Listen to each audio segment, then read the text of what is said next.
Hello and welcome.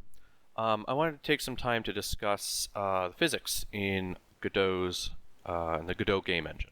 I've been playing around with Godot off and on for a couple of years now, just playing around with it. And more recently, in the past couple of months, I've been getting a little bit more serious about it. For my intended applications, which are just a handful of personal projects, it's pretty important that the physics be properly implemented, and there are several deficiencies, or at least a couple deficiencies that need to be addressed, and that I have addressed in my own fork of the engine. The first of these is the inertia of an object. For those who don't know, in addition to the mass of an object, the rotational motion is dictated by the moments of inertia of an object. You can set these here using the inertia property. The issue here is that we can only set the on-axis moments of inertia. For an arbitrary rigid body with an arbitrary axis system, the inertia is fully defined by a 3x3 tensor. You can look that up here on Wikipedia. Here's an example. Currently, we only have the ability to set what are called the on-axis terms, the diagonal terms, IXX, IYY, IZZ. And that's what these correspond to here. In practice, I would like to be able to set these off-axis terms. Now, the inertia tensor is symmetric, so we only need to define 3 more terms. We don't need to define 6 more terms. And I don't want to expose this full inertia in its raw form to the user, because that may encourage the user or allow the user to specify an invalid inertia tensor. So I only wanted to add 3 more terms. So I had a go at downloading the actual source code and having a go at making the changes myself. And here we go. So here's an example of an object with what I'm calling the product of inertia, which are the off-axis terms. And you can set those here. So this is a request that has been out there for a couple years. I know I've made the request on GitHub. Others have made the same request, and there are different opinions on how it should be implemented.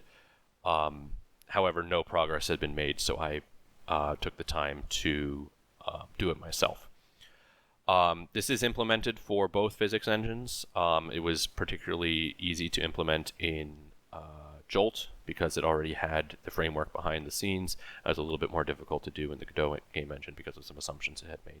But it is working. So if I run this simulation, you'll notice this cube here. Ignore the spinning one in the middle. We'll discuss that in a moment. This one is rotating cleanly about one axis. This one, because it has the off-axis inertia terms, is rotating about a more wonky axis, and that's more realistic. So that is good there. Now, I have made a pull request for this. I will leave a link to that in the description. Currently, it's in a state where I need it to be reviewed. I would like to get it merged. So if you are a Godot developer who happens to have seen this, please have a look.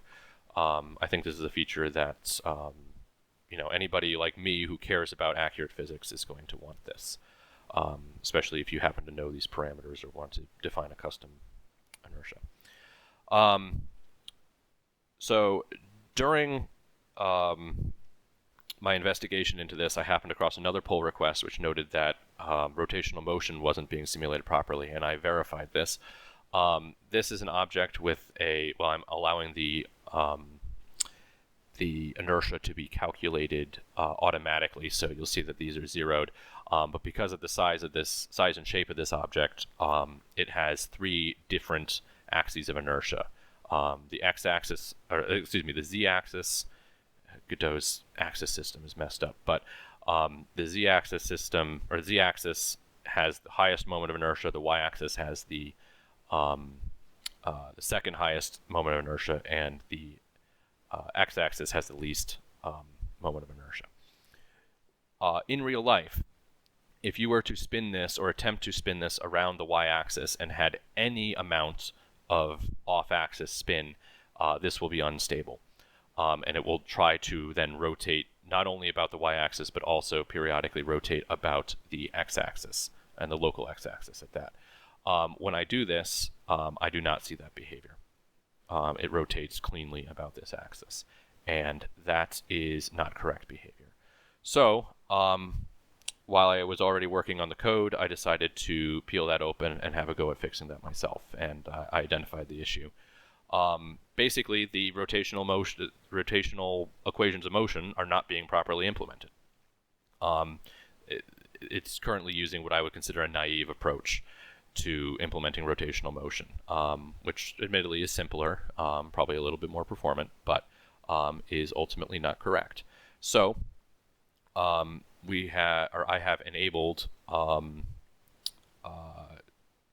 the ability to enable gyroscopic forces, which is here. Currently, I'm using the Godot physics engine. I have implemented this for both Godot and Jolt. So Jolt was trivial to implement. The feature already existed. I needed only to expose it to the user. Godot was a little bit more complicated. If I enable this and run, you will see that we now get the proper behavior. The object rotates about its least inertia axis as it rotates about the intermediate axis. This is a well-known phenomenon. It's called the tennis racket effect, tennis racket theorem, more formally called the intermediate axis theorem. It's important. Basically, this is the rotational motion is now fully defined and physically accurate. So currently, the products of inertia, this term, getting this term integrated, currently has a pull request. I'll put a link to that pull request in the description. The corrected rotational motion is going to be its separate pull request, and that is simply because I discovered the issue, or became aware of the issue. I shouldn't say I discovered it, but I became aware of the issue after I had already made the pull request for the products of inertia under the assumption that physics had been otherwise properly implemented, and that was not the case. As I mentioned, the features have been enabled for both the Godot physics engine and the Jolt physics engine. Again, the Jolt physics engine I can't really take much credit for. All the features were already present. They just needed to be exposed to the user. So Jolt was essentially trivial to implement. Let me just make sure I got the right thing here. The one issue that I have now, it's not really an issue, it's just something, is that the Jolt physics engine has its own switch for gyroscopic forces, whereas the Godot physics engine has it under the 3D thing. I would like to combine this into one option. However, there are already some redundant settings between the Jolt physics category and just the normal 3D category.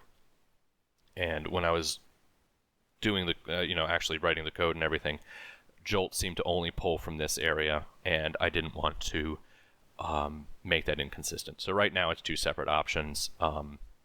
When I submit the pull request for this behavior, or for this, for this change, I'll of course solicit people's opinions and try to incorporate them. But of course, if we run this using Jolt, we get the same behavior, which is good. Qualitatively, it's the same. Numerically, there are some slight differences just due to how things are being solved and integrated. In the Godot engine, I did have to implement a predictor corrector method for the velocity integration because it was going unstable. So it's a slight numerical difference. I don't think it's going to matter in the grand scheme of things, but if people have issues, they can discuss that in the upcoming pull request. Anyway, I just wanted to detail some changes that I've been making. I would like to get these hopefully integrated into the main version of Godot. I'm sure I am not alone in wanting corrected behavior in the physics engine. Anyway, I'll leave links in the description.